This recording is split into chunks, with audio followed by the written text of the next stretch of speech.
magtayo na lang ng bagong DPWH eh. Kumuha ng bagong tao dahil lahat palitan.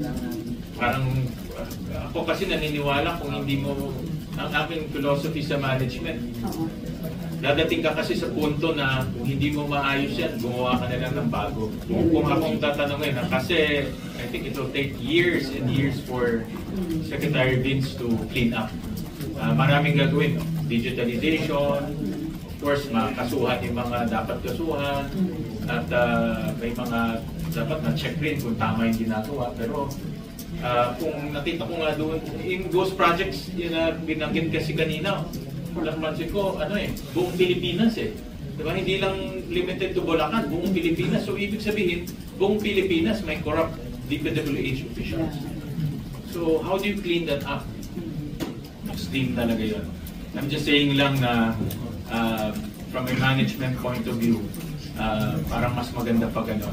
But extreme yan. Of course, marami tayong dapat pag-isipan. Yung mga tao, baka bumagal yung pag-set up. Malaking parte ng government contribution to our economy is infrastructure. Pag mawala yun, bagsak yung ating ekonomiya.